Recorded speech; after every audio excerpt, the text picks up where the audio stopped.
इंसानी दिमाग की ना एक बहुत ही दिलचस्प बात है। किसी भी चीज पर अपनी पहली राय मतलब फर्स्ट इंप्रेशन बनाने में उसे कितना वक्त लगता है पता है? सिर्फ 1 सेकंड का 20वां हिस्सा। 1 सेकंड का 20वां हिस्सा मतलब पलक झपकने से भी कम समय। बिल्कुल, पलक झपकने से भी बहुत कम समय, 1/20वां सेकंड। और इस बिजली की तेजी से लिए गए फैसले में ना जो चीज सबसे बड़ा किरदार निभाती है वो है रंग। सही बात है। चाहे कोई वेबसाइट हो या किसी सुपरमार्केट के शेल्फ पर रखा कोई प्रोडक्ट हो या कोई इंसान जिसने किसी खास रंग के कपड़े पहने हो, हमारा दिमाग बिना एक भी शब्द पढ़े सबसे पहले उस रंग को डिकोड करता है। और ये वाकई हैरान करने वाला है कि कैसे दिमाग इतनी तेजी से इस विजुअल जानकारी को प्रोसेस कर लेता है। मतलब ये कोई महज इत्तेफाक नहीं है। हाँ, इसके पीछे कुछ तो साइंस होगी। इवोल्यूशन है और मनोविज्ञान काम कर रहा है। जब हम कोई रंग देखते हैं ना तो हम सिर्फ एक शेड नहीं देख रहे होते, हम असल में एक पूरा मैसेज रिसीव कर रहे होते हैं। और इसीलिए आज के इस गहरे विश्लेषण में हम डिजाइन एलिमेंट्स कलर फंडामेंटल्स नाम के सोर्स के पहले अध्याय कम्युनिकेटिंग विद कलर के पन्नों को खंगालने वाले हैं। बहुत ही शानदार टॉपिक है ये, है ना? हमारा मिशन बहुत साफ है। हमें ये समझना है कि रंग सिर्फ किसी चीज को सुंदर या सजावटी बनाने का जरिया भर नहीं है। एक ऐसी दुनिया में जो विजुअल शोर और हर तरफ से आ रही जानकारी से भरी हुई है, रंग ध्यान खींचने और बिना कुछ कहे अर्थ समझाने का एक बेहद शक्तिशाली टूल है। बिल्कुल, और रोजाना सुबह उठने से लेकर रात को स्क्रीन बंद करने तक हम रंगों से घिरे रहते हैं। हाँ, पर हम शायद ही कभी रुककर सोचते हैं कि उनके पीछे की साइंस क्या है या फिर डिजाइनर्स कैसे हमारे दिमाग की वायरिंग के साथ खेलते हैं। तो इस विषय की तह तक जाने के लिए ना हमें सबसे पहले एक बहुत ही बुनियादी सवाल पूछना होगा। कौन सा? कि आखिर ये रंग है क्या?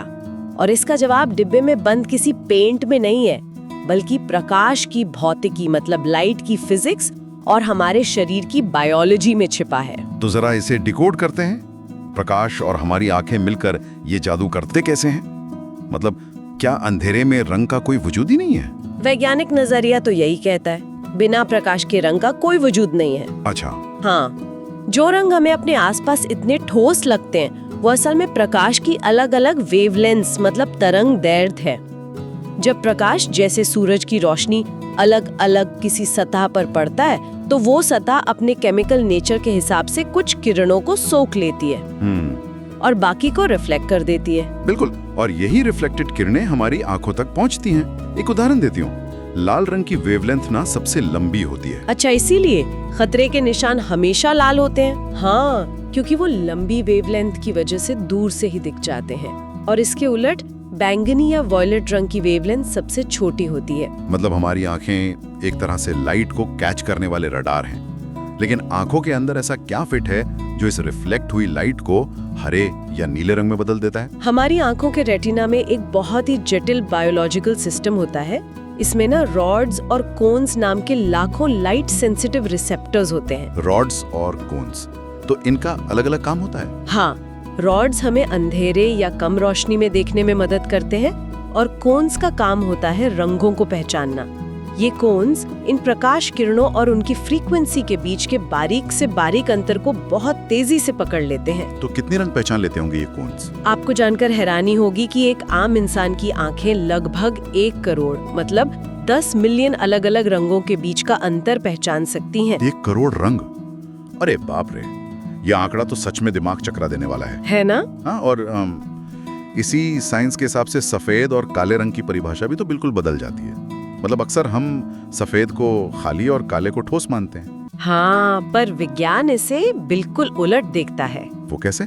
जब हम प्रकाश की बात करते हैं ना तो सफेद रंग असल में सभी रंगों का मिश्रण होता है। अच्छा, सारे रंग मिलकर सफेद बनाते हैं? बिल्कुल। जब किसी सतह से सभी वेवलेंथ्स एक साथ रिफ्लेक्ट होकर हमारी आंखों में पड़ती हैं तो हमें सफेद दिखाई देता है। और काला रंग? जब कोई सतह सारा प्रकाश सोख लेती है और कुछ भी रिफ्लेक्ट नहीं करती तो वहाँ प्रकाश की अनुपस्थिति होती है, जिसे हम काला रंग कहते हैं। क्या बात है। अब क्योंकि हम एक डिजाइन मैनुअल का विश्लेषण कर रहे हैं तो इन प्राकृतिक रंगों को स्क्रीन या कागज पर उतारने से पहले उन तकनीकी शब्दों को भी समझना होगा जो डिजाइनर्स रोजाना अपनी भाषा में इस्तेमाल करते हैं। हाँ, ये बहुत जरूरी है। इस सोर्स में 4 बुनियादी शब्दों पर बहुत जोर दिया गया है: ह्यू, सैचुरेशन, टेम्परेचर और वैल्यू। ये चारों शब्द ना किसी भी डिजाइनर के टूल किट की नींव होते हैं। तो शुरुआत ह्यू से करते हैं। ये क्या है? ह्यू का सीधा सा मतलब है रंग का नाम। लाल, नीला, हरा, पीला ये सब ह्यू हैं। जब कोई डिजाइनर ह्यू कहता है तो वो बस बुनियादी रंग की बात कर रहा होता है। समझ गया। और दूसरा शब्द है सैचुरेशन, जिसे कई बार क्रोमा भी कहा जाता है। हाँ, क्रोमा। इसे ऐसे समझ सकते हैं क्या कि कोई रंग कितना शुद्ध है? एकदम सटीक। बिना किसी काले, सफेद या ग्रे रंग की मिलावट के कोई रंग अपनी सबसे तेज और शुद्ध अवस्था में कितना वाइब्रेंट है, ये उसका सैचुरेशन तय करता है। मतलब एक चमकता हुआ नियॉन हरा रंग हाई सैचुरेशन वाला है। बिल्कुल। और जबकि वही हरा रंग अगर धुंधला और फीका लगे तो उसका सैचुरेशन कम है।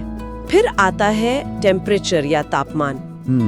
ये कोई थर्मोमीटर वाला तापमान तो नहीं होगा? नहीं, ये एक मनोवैज्ञानिक एहसास है। इसे केल्विन में मापा जाता है। लाल, नारंगी और पीला रंग हमें आग या सूरज की याद दिलाते हैं। तो ये वार्म या गर्म रंग कहलाते हैं। सही कहा। और नीला और हरा रंग हमें पानी या बर्फ की याद दिलाते हैं। इसलिए ये कूल यानी ठंडे रंग माने जाते हैं। और चौथा शब्द है वैल्यू, जो मुझे ना सबसे ज्यादा दिलचस्प लगा। ये रंग का हल्का या गहरा होना है। हाँ, बिल्कुल। मैं सोच रहा था, क्या हम वैल्यू को किसी म्यूजिक प्लेयर के वॉल्यूम नॉब की तरह समझ सकते हैं? Volume knob? वो कैसे? मतलब अगर हम किसी रंग में काला मिला रहे हैं, जिसे शेड कहते हैं, या सफेद मिला रहे हैं, जिसे टिंट कहते हैं। हाँ, शेड्स और टिंट्स। तो क्या हम असल में डिजाइन के अंदर उस रंग की अहमियत की आवाज को कम या ज्यादा कर रहे हैं ताकि वो दूसरों से अलग दिखे? अरे, ये वॉल्यूम नॉब वाली एनालॉजी तो बहुत ही बेहतरीन है। वैल्यू वाकई कंट्रास्ट और विजुअल हायरार्की तय करने का सबसे कारगर तरीका है। मतलब नजर कहाँ जाएगी ये वैल्यू तय करती है। हाँ, जब एक डिजाइनर को ये तय करना होता है कि देखने वाले की नजर सबसे पहले कहाँ जानी चाहिए, तो वो वैल्यू का वॉल्यूम बढ़ा देता है। लॉजिकल है। और इसमें एक और चीज जुड़ती है। किसी रंग की वैल्यू इस बात पे भी निर्भर करती है कि उसके आसपास क्या है। आसपास के रंगों से भी फर्क पड़ता है। बहुत ज्यादा। एक हल्का ग्रे रंग अगर काले बैकग्राउंड पर रखा जाए ना, तो वो बहुत ज्यादा लाउड लगेगा। लेकिन अगर उसी ग्रे रंग को सफेद बैकग्राउंड पर रख दें, तो वो बहुत शांत और हल्का लगेगा। रंग कभी अकेले काम नहीं करते। तो मतलब हमारी आंखें 1 करोड़ रंग देख सकती हैं, क्योंकि ये रॉड्स और कोन्स सीधे प्राकृतिक लाइट से ट्रिगर होते हैं। लेकिन यही सबसे बड़ी तकनीकी चुनौती भी तो सामने आती है। कौन सी चुनौती? अरे, जो प्राकृतिक रंग मुझे बाहर आसमान या पेड़ों में दिख रहा है, उसे मैं कागज पर या स्क्रीन पर कैसे उतारूं? वहां तो अपना कोई सूरज नहीं है ना। यहीं पर कलर मॉडल्स और मिक्सिंग सिस्टम्स की दुनिया की शुरुआत होती है। इंसान ने रंगों को बनाने के लिए मुख्य रूप से 2 तरीके इजाद किए हैं, सब्ट्रैक्टिव और एडिटिव। तो पहले सब्ट्रैक्टिव की बात करते हैं। जो कलाकार कैनवस पर पेंट करते हैं या जो लोग प्रिंटिंग करते हैं ना, वे सब्ट्रैक्टिव मॉडल का इस्तेमाल करते हैं। ये पेंट, इंक या पिगमेंट पर आधारित है। इसे सब्ट्रैक्टिव क्यों कहते हैं? कुछ घटा रहे हैं क्या हम? बिल्कुल। जब आप कैनवस पर अलग अलग पेंट मिलाते हैं, तो आप असल में सतह की प्रकाश को रिफ्लेक्ट करने की क्षमता को घटा रहे होते हैं। अच्छा, मतलब जितना मिलाएंगे लाइट उतनी कम रिफ्लेक्ट होगी। हाँ, आप जितना ज्यादा पेंट मिलाएंगे, रंग उतना ही गहरा होता जाएगा, जब तक कि वो लगभग काला ना हो जाए। और स्क्रीन पे क्या होता है? हमारे फोन या लैपटॉप की स्क्रीन पर तो कोई इंक नहीं होती। अगर मैं रात के घुप अंधेरे में फोन चालू करूं, तो वहाँ तो कोई बाहरी प्रकाश भी नहीं है। वहाँ एडिटिव मिक्सिंग काम आती है। ये बिल्कुल वैसे काम करता है जैसे प्रकाश हमारी आंखों को उत्तेजित करता है, क्योंकि स्क्रीन खुद प्रकाश छोड़ती है। एकदम सही। यहाँ एक काली डार्क स्क्रीन पर लाइट की अलग अलग वेवलेंथ्स को ऐड करके यानी जोड़कर रंग बनाए जाते हैं। तो इसमें कौन से रंग इस्तेमाल होते हैं? इसमें लाल, हरा और नीला मतलब RGB लाइट का इस्तेमाल होता है। जब इन तीनों लाइट्स को उनकी पूरी क्षमता पर एक साथ मिलाया जाता है ना, तो स्क्रीन पर एकदम शुद्ध सफेद रंग बनता है। ठीक है, तो पेंटिंग के लिए सब्ट्रैक्टिव और स्क्रीन के लिए एडिटिव RGB मॉडल। लेकिन जब कोई भारी भरकम मैगजीन, पोस्टर या पैकेजिंग प्रिंट करनी होती है, तो वहाँ क्या होता है? सोच में ना CMY के प्रोसेस पर काफी जोर दिया गया है। हाँ, कमर्शियल प्रिंटिंग इंडस्ट्री की पूरी रीढ़ इस CMY के पर ही टिकी है। ये एक 4 रंगों का सब्ट्रैक्टिव प्रोसेस है, जिसे ऑफसेट लिथोग्राफी भी कहते हैं। ये 4 रंग कौन से हैं? CMYK का मतलब है सियान, मैजेंटा, येलो और की। जो कि काले रंग का प्रिंटिंग नाम है। अब ये काम कैसे करता है ये समझना बहुत दिलचस्प है। हाँ, कैसे करते हैं? प्रिंटिंग मशीन कागज के सफेद बैकग्राउंड पर इन 4 रंगों के लाखों बहुत ही छोटे छोटे इंक डॉट्स छापती है। एक मिनट, मतलब वो इंक को आपस में घोलते नहीं है, बस डॉट्स अगल बगल रखते हैं? ठीक कहा। ये डॉट्स इतने छोटे और एक दूसरे के इतने करीब होते हैं कि इंसान की आंखें उन्हें अलग अलग नहीं देख पाती। तो क्या हमारा दिमाग उन्हें मिलाता है? हाँ, हमारी आंखें ही उन डॉट्स को दिमाग में मिलाकर एक नया रंग बना लेती हैं। तो इसमें ये चौथा रंग मतलब काला क्यों डाला गया? 3 से काम नहीं चल रहा था? क्योंकि सियान, मजेंटा और येलो को मिलाने से ना एक गंदा सा भूरा रंग बनता है, शुद्ध काला नहीं। इसलिए गहरा कंट्रास्ट और तीखापन लाने के लिए एक चौथा रंग काला अलग से जोड़ा जाता है। यहाँ मेरे दिमाग में एक बड़ा सवाल आ रहा है और मैं थोड़ा पुशबैक देना चाहूंगा। हाँ, बिल्कुल पूछिए। अगर हमारे पास CMY के जैसा इतना एडवांस्ड और आजमाया हुआ सिस्टम है जो सिर्फ 4 रंगों के डॉट से लाखों रंग बना सकता है, तो फिर पैंटोन जैसे एक बिल्कुल अलग जटिल और महंगे सिस्टम की क्या जरूरत पड़ गई? सोर्स में पैंटोन का काफी जिक्र है। ये सवाल बहुत लाजमी है। CMY के बहुत शानदार है, लेकिन उसकी एक बहुत बड़ी खामी है। क्या खामी है? उसमें 100% एक रूपता मतलब कंसिस्टेंसी नहीं होती है। ऐसा क्यों? क्योंकि CMYK में 4 अलग अलग रंगों के डॉट्स एक के ऊपर एक ओवरलैप होते हैं। इसलिए अगर प्रिंटिंग मशीन जरा सी भी हिल जाए या कागज इंक को अलग तरीके से सोखे तो रंग थोड़ा सा बदल जाता है। अच्छा, तो कंसिस्टेंसी टूट जाती है। हाँ, अब मान लीजिए कोका कोला या फरारी जैसा कोई बहुत बड़ा ग्लोबल ब्रांड है। उनका वो सिग्नेचर लाल रंग दुनिया के हर कोने में एक जैसा दिखना चाहिए, चाहे वो हाईवे का बिलबोर्ड हो या टी-शर्ट हो। बिल्कुल, यही पैंटोन काम आता है। तो क्या पैंटोन डॉट्स का इस्तेमाल नहीं करता? नहीं, पैंटोन एक मालिकाना कलर सिस्टम है जिसमें 1114 सॉलिड रंग होते हैं। इसे आप डॉट्स के ओवरलैप की तरह नहीं बल्कि एक बाल्टी में पहले से तैयार किए गए पेंट की तरह समझें। अच्छा, प्रीमिक्स पेंट की तरह। हाँ, पैंटोन डिजाइनर्स और प्रिंटर्स के बीच सटीक इंक फॉर्मूला शेयर करने का एक यूनिवर्सल स्टैंडर्ड है। अगर कोई डिजाइनर न्यूयॉर्क में बैठकर कहता है कि मुझे पैंटोन 021 ऑरेंज चाहिए, तो टोक्यो में बैठे प्रिंटर को पता होगा कि क्या बनाना है। बिल्कुल, उसके पास एक मैनुअल होगा जो बताएगा कि इस ऑरेंज को बनाने के लिए कौन सी इंक कितने ग्राम मिलानी है। इसलिए ये CMYK से महंगा होता है। हाँ, लेकिन ये रंग के 100% सटीक होने की गारंटी देता है। तो ये तो हुई सिस्टम्स के जरिए इंक या लाइट से रंग बनाने की बात। लेकिन सोर्स में आगे जो थ्योरी बताई गई है ना, वो सच में देखने के नजरिए को ही बदल देती है। आप ऑप्टिकल इल्यूजन की बात कर रहे हैं? हाँ, मतलब जब रंग एक साथ आते हैं तो हमारी आंखें और दिमाग कैसे बर्ताव करते हैं, या यूं कहें कि आंखें कैसे आसानी से धोखा खा जाती हैं। हम अब विजुअल इक्विलिब्रियम के क्षेत्र में आ गए हैं।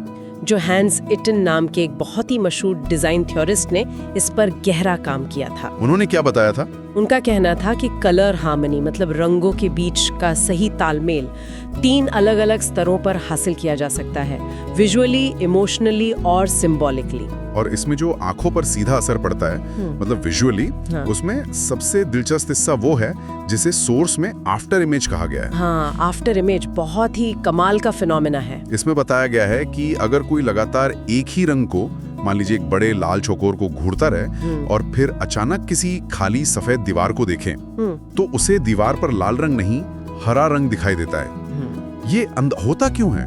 ये हमारी आंखों की बायोलॉजी की एक बहुत ही अनोखी कमजोरी है।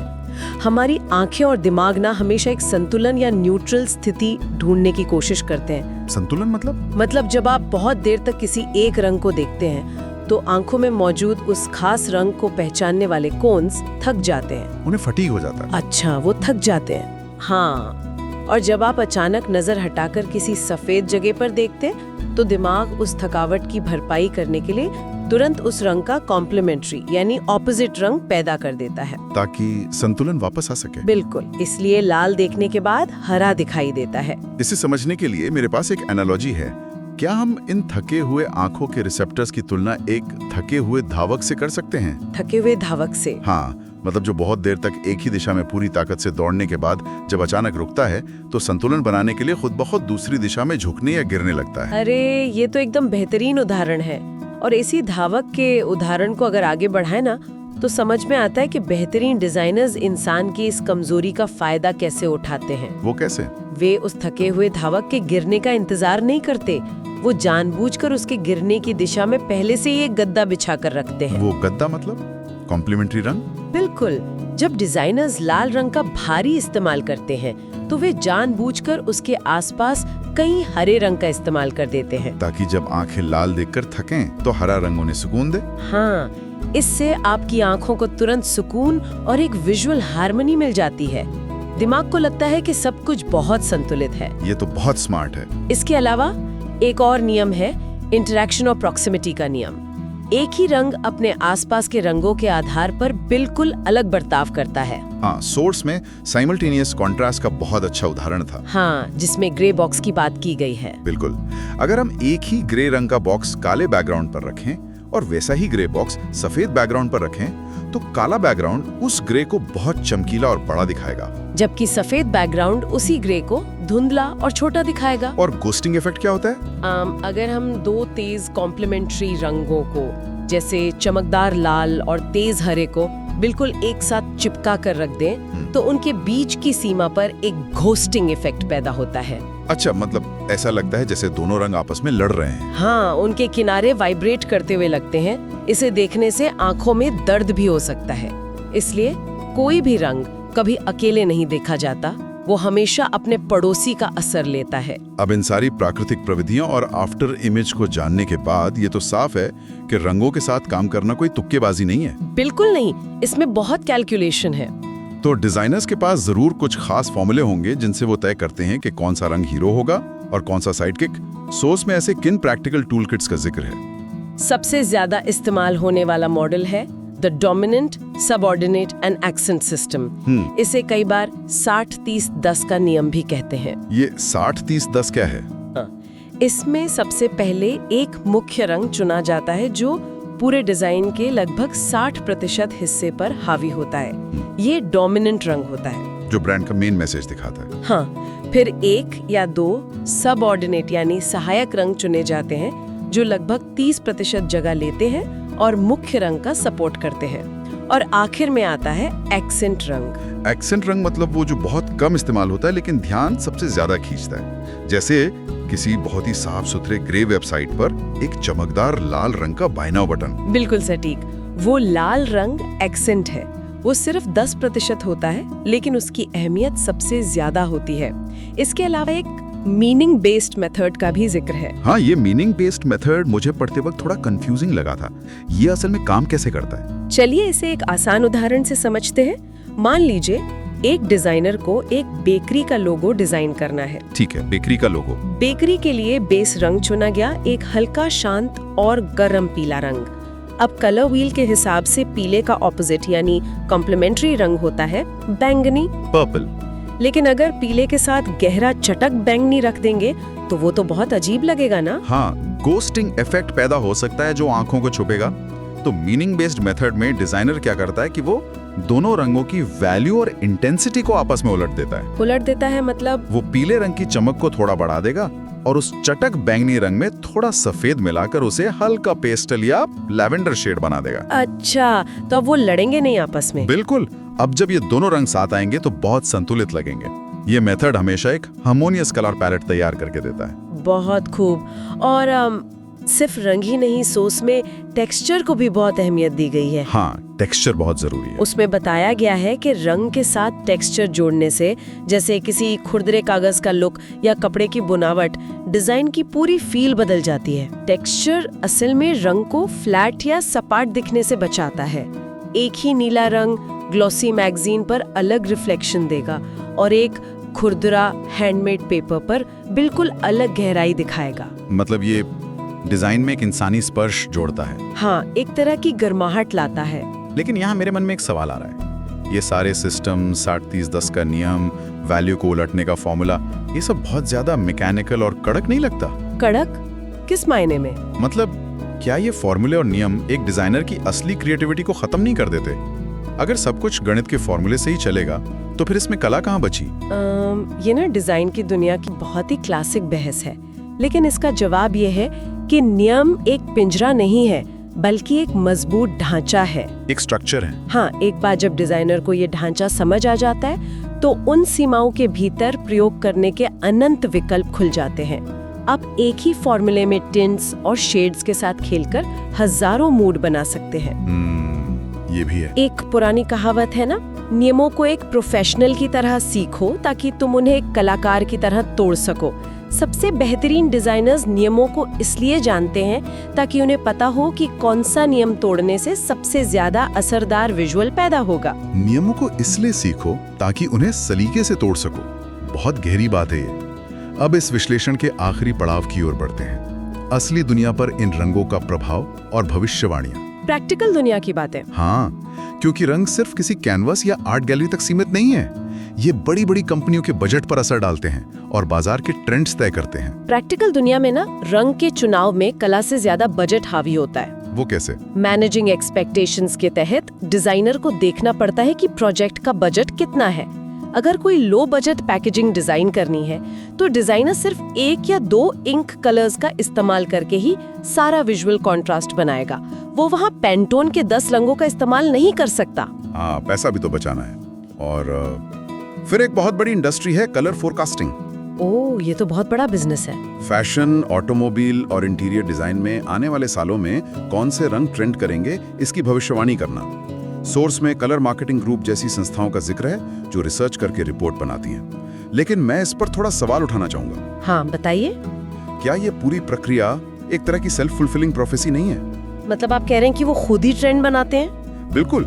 मतलब अगर ये कुछ विशेषज्ञ और बड़ी कंपनियां तय कर लेंगी कि अगली सीजन में टील ब्लू रंग ट्रेंड करेगा और फिर दुनिया की सारी कंपनियां वही बनाने लगेंगी, तो जाहिर सी बात है कि बाजार में नीला ही दिखेगा और लोग वही खरीदेंगे। तो इसमें भविष्यवाणी कहाँ हुई? ये तो एक तरह का डिक्टेशन हुआ ना। ये बहुत ही पेनी और वाजिब ऑब्जर्वेशन है आपकी, और आप काफी हद तक सही हैं। कलर फोरकास्टिंग कोई मौसम की भविष्यवाणी नहीं है जो अपने आप होती है। ये एक बहुत ही कोऑर्डिनेटेड प्रयास होता है। तो वो कैसे तय करते हैं? फोरकास्टर्स समाज के मूड, राजनीति, अर्थव्यवस्था और आर्ट के रुझानों का विश्लेषण करते हैं। जैसे अगर दुनिया में तनाव है तो शांत रंगों को चुना जाता है। ये बात तो है। लेकिन हाँ, जब वे कोई ट्रेंड घोषित करते हैं तो टेक्सटाइल से लेकर पेंट बनाने वाली हर इंडस्ट्री उसी दिशा में काम करने लगती है। तो एक तरह से वे ट्रेंड को सिर्फ पहचानते ही नहीं बल्कि उस ट्रेंड के हिट होने की गारंटी भी देते हैं। ये तो पूरा एक ग्लोबल सिंडिकेट लगता है। खैर, चलिए अब रंगों के एक बहुत ही पॉजिटिव और इंसानी पहलू की बात करते हैं जो डिजाइन को असली मायनों में सार्थक बनाता है, एक्सेसिबिलिटी। हाँ, ये बहुत जरूरी टॉपिक है। सोर्स में मिगुएल नीवा नाम के एक डिजाइनर के बेहतरीन प्रोजेक्ट का जिक्र है। मिगुएल नीवा का प्रोजेक्ट है कलर एड, जो कलर ब्लाइंडनेस से पीड़ित लोगों के लिए एक बहुत बड़ा वरदान है। कलर ब्लाइंडनेस मतलब जो रंग नहीं देख पाते? हाँ, दुनिया में करोड़ों लोग ऐसे हैं जो लाल और हरे रंग में फर्क नहीं कर पाते। नीवा ने रंगों को पहचानने के लिए एक बहुत ही स्मार्ट ग्राफिक सिस्टम बनाया है। ये काम कैसे करता है? क्या ये रंगों की जगह कुछ और दिखाता है? उन्होंने प्राइमरी रंगों के लिए छोटे छोटे और आसान प्रतीक मतलब सिंबल्स बनाए हैं। जैसे नीले रंग के लिए एक सीधा त्रिकोण और पीले रंग के लिए एक तिरछी लाइन। अच्छा, तो मिक्स रंगों का क्या? अगर किसी जगह पर हरा रंग है जो नीले और पीले को मिलाकर बनता है तो वहाँ उन दोनों प्रतीकों को मिलाकर एक नया सिंबल बना दिया जाता है। अरे वाह, ये तो बहुत लॉजिकल है। बिल्कुल। इस कलर एड सिस्टम का इस्तेमाल आज अस्पतालों के नक्शों में, स्कूल की चीजों पर और कपड़ों के टैग्स पर किया जा रहा है, ताकि अगर कोई व्यक्ति रंग ना भी देख पाए तो वो उस प्रतीक को देखकर समझ जाए कि ये कौन सा रंग है। ये डिजाइन की असली ताकत है, जब वो सिर्फ सुंदर दिखने के बजाय लोगों की जिंदगी को आसान बनाता है। बिल्कुल सही कहा आपने। तो आज की इस पूरी चर्चा को समेटते हुए हम कह सकते हैं कि रंग का सफर सिर्फ प्रकाश की एक वेवलेंथ से शुरू नहीं होता। हाँ, ये बहुत आगे तक जाता है। ये हमारी आंखों के रेटिना और रॉड्स कोन से गुजरता हुआ CMYK और पैंटोन जैसे इंक सिस्टम से टकराता है और फिर हमारी भावनाओं और मनोविज्ञान में गहराई तक उतर जाता है। शुरुआत में जो हमने 1/20वें सेकंड की बात की थी ना, हाँ, फर्स्ट इंप्रेशन वाली। अब हम समझ सकते हैं कि उस एक पल के फैसले के पीछे असल में प्रकाश का विज्ञान, इवोल्यूशन की बायोलॉजी और सदियों की कलर थ्योरी का एक पूरा ब्रह्मांड काम कर रहा होता है। और जो लोग इस विज्ञान को समझ लेते हैं वे उस 1/20वें सेकंड को मास्टर करने वाले मनोवैज्ञानिक और कलाकार दोनों बन जाते हैं। वाकई। तो यहाँ से जाते जाते सोचने के लिए एक बहुत ही दिलचस्प सवाल छोड़ते हैं। आज हमने जाना कि हम लगभग 1 करोड़ रंग देख सकते हैं क्योंकि हमारी आंखों में उन्हें पहचानने वाले खास कोन्स हैं। लेकिन जरा एक पल के लिए कल्पना कीजिए, अगर किसी दिन इवोल्यूशन या किसी ब्रह्मांडीय घटना के कारण अचानक हमारी आंखों की बनावट बदल जाए और दुनिया से कोई एक प्राइमरी रंग, मान लीजिए लाल रंग, पूरी तरह गायब हो जाए, हमारी आंखें उसे कभी देख ही ना पाएं, ये तो बहुत ही अजीब स्थिति होगी। तो हमारे मनोविज्ञान खतरे को पहचानने के हमारे तरीके और हमारी कला पर इसका क्या असर पड़ेगा? क्या हम उस लाल रंग से जुड़ी भावनाओं को व्यक्त करने के लिए किसी बिल्कुल नई भावना या किसी नए विजुअल तरीके का आविष्कार करेंगे? ये सोचने वाली बात है कि लाल रंग के बिना गुस्सा या प्यार कैसे दिखाया जाएगा। बिल्कुल, इस बारे में गहराई से सोचिएगा और अगली बार जब भी आपकी नज़र किसी रंग पर पड़े तो याद रखें वो सिर्फ एक शेड नहीं है, वो प्रकाश, दिमाग और डिजाइन का एक बहुत ही खूबसूरत संवाद है।